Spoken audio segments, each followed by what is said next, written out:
अस्सलाम वालेकुम नाज़रीन, फास्ट न्यूज़ सां गॾु मां आहियां साजिद गोराई। नाज़रीन ख़बर शामिल कंदासीं सखर मत सखर पुलिस जो ॾोहारियुनि सां 100 फुट रोड ते मुक़ाबिलो। बदनाम ॾोहारी सईद इंडड़ ज़ख़्मी हालत में गिरफ़्तार। गुज़िरियल राति आबाद थाणे जी हद सोसाइटी जे 100 फुट रोड ते ॾोहारी ॾोह जे इरादे सां बीठल हुआ त पुलिस जे गश्त दौरान पुलिस खे ॾिसी फायरिंग कई। पुलिस जे जवाबी फायरिंग दौरान गोलियूं लॻण सबबि बदनाम ॾोहारी सईद इंडड़ ज़ख़्मी थी पियो, जंहिंखां टीटी पिस्टल ऐं गोलियूं हथ करे ज़ख़्मी हालत में सिविल अस्पताल पहुचायो। ज़ख़्मी बदनाम ॾोहारी मथां बायजी शरीफ़ बनो आकिल सखर जे आबाद थाणे ते चोरी फुर जा केस दाख़िल थियल आहिनि। एसएसपी सखर इरफान अली समो पुलिस पार्टीअ खे शाबाश ॾींदे चयो त को बि ॾोहारी सखर में ॾोह जे इरादे सां ईंदो त हाफ फ्राई या फुल फ्राई थी वेंदो, अचण खां पोइ ॾोहारी वापसि न वेंदो।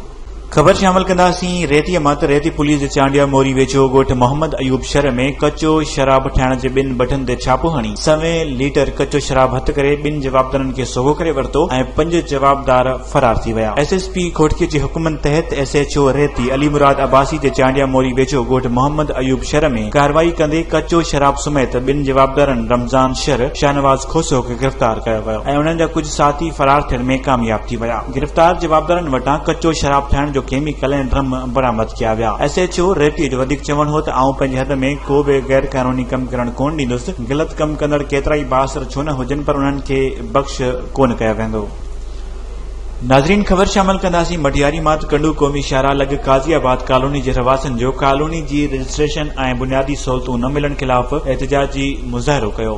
क़ौमी शाहरा जे लॻोलॻ काज़ियाबाद कॉलोनी जे सवें रवासन बाज़र बिल्डर पारां कॉलोनी जी रजिस्ट्रेशन न मिलण ऐं एग्रीमेंट तहत बुनियादी सहूलतूं न ॾियण ख़िलाफ़ एहतजाज कयो। उन मौक़े ते काज़ियाबाद कॉलोनी जे सवें रवासन फिदा हुसैन सोलंगी, अकबर मरी ऐं ॿियनि मीडिया आॾो ताईंदे चयो त असां 2010 में हाला पुराणा जे 62 शख़्स काज़ी शौकत खां काज़ियाबाद कॉलोनीअ में प्लाट वरिता हुआ, जंहिंजी एग्रीमेंट तहत कॉलोनीअ खे बिजली गैस पाणी ऐं मस्जिद मंदिर पार्क सूदो ड्रेनेज सिस्टम ॾियणो हो, पर 10 साल गुज़री वञण बावजूद कॉलोनी खे का बि बुनियादी सहूलियत न मिली सघी आहे। हिननि चयो त असीं chief justice Sindh high court session जज मटियारीअ खां मुतालबो था करियूं त असांजी कॉलोनीअ खे समूरियूं बुनियादी सहूलियतूं एग्रीमेंट जे रूह मुताबिक़ रजिस्ट्रेशन ॾियारी वञे। ॿी सूरत में असीं एहतजाज जो दायरो वसी कंदे मटियारी, हैदराबाद ऐं कराचीअ जे प्रेस क्लबनि आॾो धरणा हणंदासीं।